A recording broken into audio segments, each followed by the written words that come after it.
السلام عليكم خوات الحباب، تبارك الله عليكم.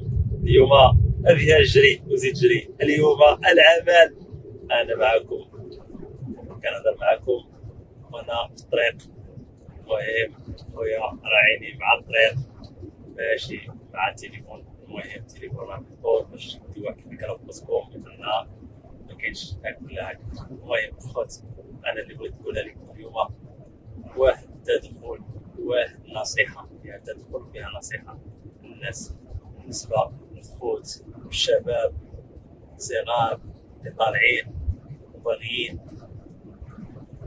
يطلعوا حتى هما ويفوتوا لهاد المهنة، وهي سائق شاحنات، كاميونيرو بغا يرجع كاميونيرو، بغا يرجع شوفير ويتي. المهم مزيان نشجعكم، كنقول لكم برافو عليكم، تبارك الله عليكم. وديما انا واحد ديما نشجع الشباب، كنقول لهم نوضوا قلبوا على راسكم، نوضوا ديروا شي حاجه. ما لقيت ما دير والو كاع، ما قدرتش نوض بيرمي الكاميون، ونوض خدم على راسك. ولكن كاين واحد الملاحظه اللي لاحظتها دابا، انا الشباب كلشي تعطى البيرمي الكاميون مزيان. انا ما جيت ضد شي واحد، كل شيء الله يسهل عليه. اي واحد يتمنى شي حاجه الله يولي عليه لان العمل في عباده، وفيه الله بات لك وفيه ما تهيد سير الله يسهل عليك. المهم اللي بغيت نقول بالنسبه للناس اللي هما عاد طالعين، كنصحكم في سبيل الله من خلال التجربه ديالي. انا نقول لكم شحال من سنه راني في هذه المهنه، صافي هذه ديزاني، هذه ما شحال من سنه وانا فيها. المهم كنهضر بالتجربه. حتى انا كنت كنقول واحد النهار غادي يحن عليا الله سبحانه وتعالى وغادي نتهنى من هذا البيرمي د الكاميون، وغادي نضرب غير عام عامين 3 سنين وغادي نجمع العاقه وغنحبس. ولكن الحكم باقي عاد البوله، ما تهنيتش وما كرهتش نتهنى من البوله. ولكن لان بزاف الناس دابا هاد الشباب كيقول لك غادي نخرج بيرمي الكاميون غنضرب واحد 3 سنين ولا 5 سنين ولا 4 سنين في الانترناسيونال، نجمع الدراهم ونحبس. وي واحد رزقو على الله، ممكن ان ارزاق ما محدوداش. ولكن انا خويا اللي بغيت نقول لك وهي نوض فكر لك شي مهنه اخرى من غير الكاميون، لان انت باقي صغير وعندك امنيه باش دير شي حاجه مزيان.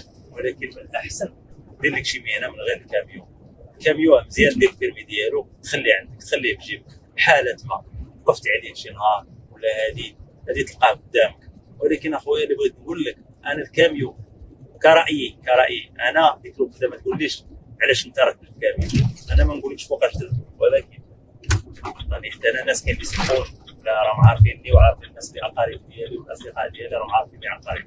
المهم ما عليناش. اللي بغيت نقول لكم الشباب، نوضوا ديروا شي حاجه اخرى من غير الكاميون. والله كنصيحه من عندي، لان الكاميون فيها غير ريسك، ديما متعرض للخطر في الطريق. راه قلت لكم الشيفور الكاميون والعسكري راه بحال كيخرجوا من الدار واش يقدروا يرجعوا ولا ما يرجعوش. لهذا هذاك الشيء العمر بيد الله. ولكن الخوت ديما راك في الريسك، راه ما يقدر يدير حتى شي واحد. الكاميون فين يدخل هذا الكاميون كنعرفوه حنا فيها السنين. المهم خوتي قلت لكم فيها حوايج خايبه وحوايج زوينه. لهذا كنقول لكم اللي يقدر زعما وعنده والديه وحبابه خدامين عليه، من الاحسن يفكر بشي مهنه اخرى. والسلام عليكم، الله ولي فراسكم.